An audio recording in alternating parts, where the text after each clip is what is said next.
teman-teman semuanya, selamat beristirahat. Malam ini saya baru pulang kerja, ini sekarang jam 9 lebih ya. Ini lagi istirahat, lagi habis makan malam ya. Oke teman-teman, kali ini saya mau kasih informasi kepada teman-teman semuanya ya. Mau kasih edukasi, mengingatkan ke mbak-mbak semuanya atau mas-mas semuanya, PMI khususnya yang ada di Taiwan ya. Jadi langsung aja, ini beberapa minggu yang lalu ya, Taiwan digemparkan dengan adanya video berdurasi 30 detik itu beredar di sosial media, ramai sekali, bahkan sudah menyebar ke beberapa, maksudnya mungkin ke luar negeri juga ya, pokoknya menyebar luas ya. Nah itu sebenarnya sangat disayangkan ya. Saya sih nggak mau ikut campur ya, cuman saya itu pengen memberi masukan atau mengingatkan juga kepada teman-teman semuanya untuk lebih berhati-hati lagi dalam menggunakan sosial media ya.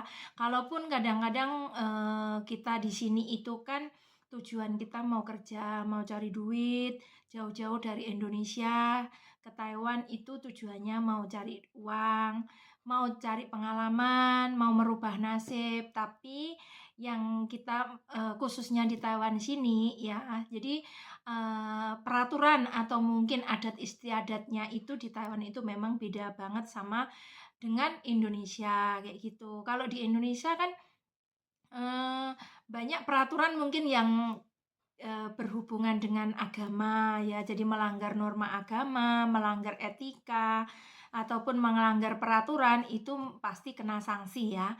Nah, tapi kalau sekarang ini kita posisi ada di Taiwan, itu memang kita beda ya, di orang Indonesia sama orang Taiwan ini peraturannya juga udah beda. Nah, di sini Losu tuh mau menjelaskan kepada teman-teman, mungkin ngasih pengertian aja, ngasih masukan supaya teman-teman juga akan lebih baik lagi kayak gitu. Jadi bagaimanapun kita orang Indonesia, kadang kita datang ke Taiwan kan mau kerja tujuannya. Jadi jangan sampai terjadi hal-hal yang tidak mengenakan, hal-hal yang merugikan diri kita sendiri, hal-hal yang merugikan keluarga ataupun mungkin saudara dan teman ya.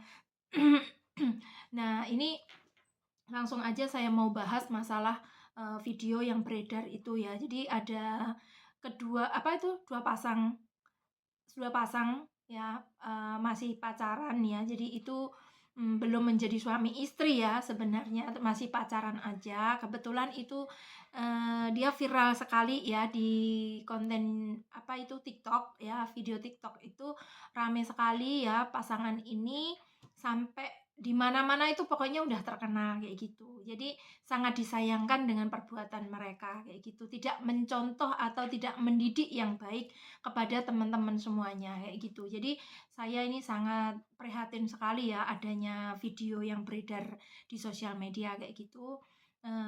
Karena begini ya, dari pemerintah Taiwan itu karena di sini kehidupan sehari-harinya itu sangat bebas ya. Jadi kalau masalah berhubungan belum sah menjadi suami istri apa itu memang di sini itu ada kebebasan ya. Itu kan adatnya orang Taiwan ya maksudnya. Jadi kita sebagai warga negara Indonesia, sebagai PMI atau pendatang ya, itu sebenarnya seharusnya kita menjaga nama baik kita, menjaga nama baik negara kita, nama baik keluarga dan sebagainya itu pokoknya harus benar-benar berhati-hati ya. Apapun yang kita lakukan di negara ini ya. Ini sebenarnya saya juga nggak terlalu harus saya bilang baik atau enggak, bukan. Jadi kita saling sama-sama mengingatkan. Nah, ini kebetulan video ini karena sudah beredar ya, jadi ada tanggapan dari netizen, tanggapan dari teman-teman sesama PMI itu sangat tidak mendidik ya, bahkan itu sudah melampaui batas atau mungkin melanggar norma agama ya, menurut kita lah ya, menurut agama kita ya, apalagi kita banyak yang menganut agama Islam. Jadi kita itu seakan-akan sudah lupa dengan agama kita, sudah dia ya yang pelaku ya itu sudah seakan-akan lupa dengan agamanya, udah lupa dengan imannya kayak gitu. Jadi sangat terpengaruh dengan adanya kehidupan sehari-hari yang ada di Taiwan gini kayak gitu. Jadi eh, kebetulan gini, ada beberapa pihak yang melaporkan kejadian ini ke pemerintah Indonesia juga sama perwakilan Indonesia ya, pemerintah Indonesia yang ada di Taiwan sini yaitu KDI ya, itu sempat ada yang melaporkan. Nah, kejadian itu sempat seminggu yang lalu itu dipanggil sama pihak KDI ya, dikasih masukan, dikasih pengarahan kepada KDI kayak gitu. Sebenarnya memang teman-teman banyak yang pro dan kontra ya, banyak juga yang tapi banyak sekali yang mendukung eh, pasangan ini benar-benar dideportasi dari Taiwan kayak gitu. Bahkan saya pun pernah bikin VT di TikTok itu eh, menyetujui ya atas dia maksudnya diberi sanksi untuk dideportasi kayak gitu. Sebenarnya bukan hak saya juga untuk menghakimi, cuman karena suara banyak orang teman-teman yang ada di sini itu mendukung sekali mereka itu pasangan itu tuh dideportasi karena sudah mencoreng nama baik Indonesia ya.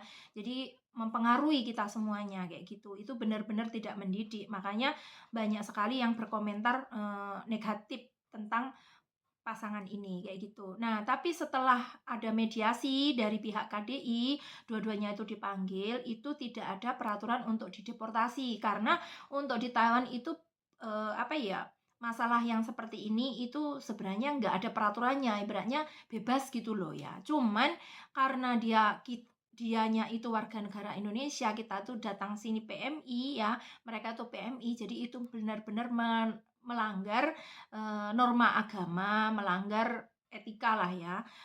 Terus akhirnya diberi masukan kayak gitu, tapi keduanya ini ya, pelaku ini meminta pulang ya, mengundurkan diri maksudnya meminta pulang untuk diproses kepulangannya. Ya, jadi mereka sadar diri ya, mungkin sudah dibully sama orang-orang banyak atau gimana, intinya mereka berdua bersedia pulang. Jadi tidak ada disuruh pulang ya, tidak ada dideportasi itu nggak ada ya. Jadi ya memang karena sudah malu, udah ketahuan semuanya, udah sampai dipanggil kayak gitu kan ya bener-bener bikin malu ya, mencoreng nama baik semuanya kayak gitu. Nah, jadi yang saya mau kasih masukan kepada teman-teman itu jangan sampai terjadi ke teman-teman yang lain ya. Terus maksudnya gini, biarlah mereka yang menanggung, biar mereka yang menanggung resiko semuanya. Jadi itu sepantasnya lah dia seperti ini ya, dibully, dicaci maki, apa kayak gitu. Nah,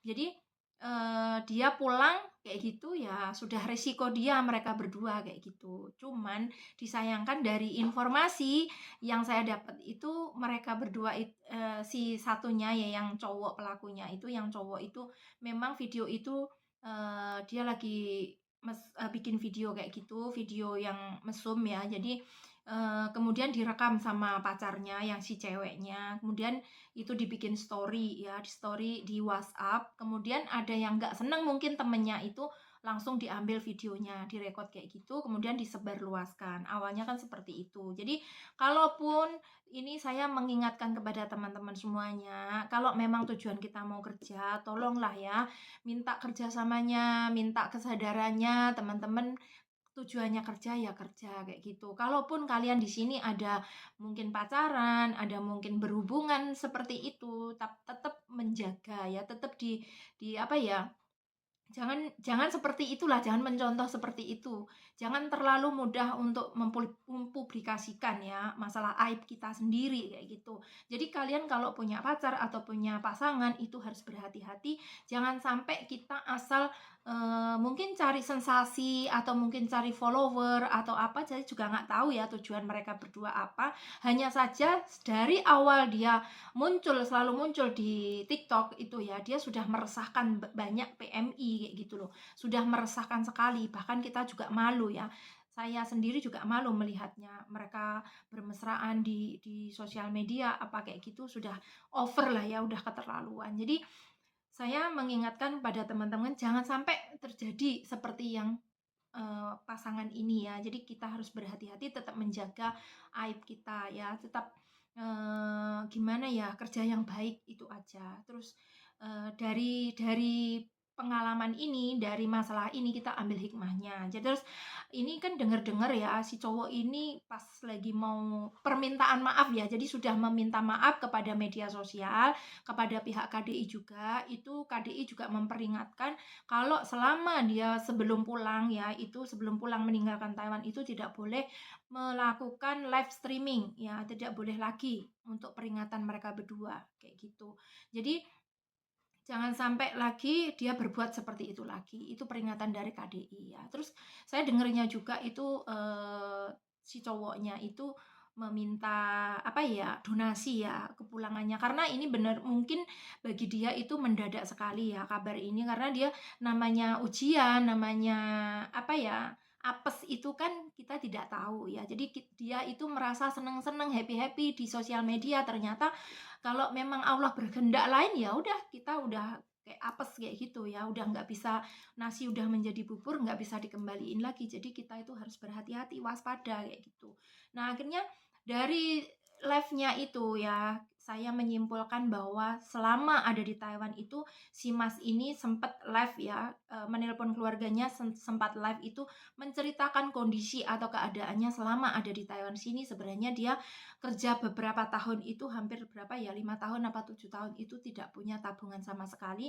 Makanya dia juga sempat ngomong minta donasi, sumbangan dari teman-teman semuanya. Dan ini pun ditanggapi juga pro dan kontra, ada yang seneng, ada yang enggak kayak gitu. Jadi kenapa kok sampai udah lama di sini, sampai berarti kan merugikan dia sendiri, dan dia di sini cuman foya-foya, cuman seneng-seneng, jadi nuruti keinginannya pribadi gitu, jadi egois sekali, sampai banyak orang yang memusuhi dia, membenci dia gitu. Kita sebenarnya nggak ada hak, Isa, ya nggak ada hak untuk membenci, tapi karena kita setiap hari melihat ya postingan-postingan ataupun video TikToknya dia itu beredar ya di beranda-beranda setiap hari, jadi ya kita itu kayaknya seakan-akan merasa gimana, menilainya itu negatif sekali kayak gitu. Jadi gimana karakter kita itu dinilai dari disitulah, dari sosmednya itu kayak gitu. Jadi kita harus benar-benar berhati-hati dalam menggunakan sosial media ya, jangan sembarangan.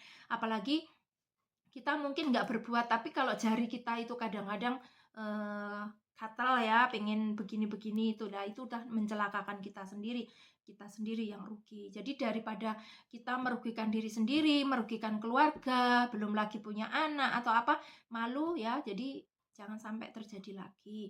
Nah, ini ada himbauan dari pihak KDI ya, nanti akan saya sertakan di video konten saya ya, supaya teman-teman juga bisa melihat kayak gitu.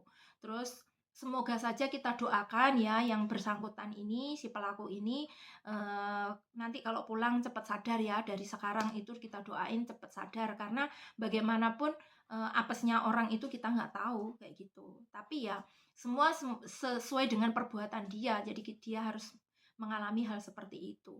Jadi teman-teman ingat tujuan kita dari Indonesia, kita pamitan sama keluarga, sama suami, sama istri, sama anak-anak, sama saudara-saudara, itu kita itu mau mencari ilmu, mencari nafkah, mencari rezeki, mencari uang dan lain sebagainya. Jangan sampai kita sudah kerja di sini akhirnya seperti itu ya, jangan sampai. Nauzubillah, biar mereka aja yang ngalami, jangan sampai teman-teman ada yang mengalami hal yang sama. Dan ini imbauan lagi buat teman-teman ya, ini sekarang pihak KDI mungkin memantau ya, memantau teman-teman yang ada di Taiwan sini dalam menggunakan sosmed apa itu, jangan memancing-mancing kita itu beradegan yang mungkin vulgar, yang terlalu berani, yang terlalu buka-bukaan. Jadi itu diingatkan dari pihak KDI. Nah, sebenarnya masalah ini ya, kita itu harus ada kesadaran dari kita sendiri. Jangan sampai orang lain menegur kita ya, dan merugikan semua belah pihak. Jadi jangan sampai ya. Oke, teman-teman, mudah-mudahan informasi saya ini bermanfaat bagi teman-teman semuanya ya. Tetap menjaga diri, jaga mata, jaga hati ya, jaga kesehatan selalu. Oke, terima kasih. Wassalamualaikum. Bye bye.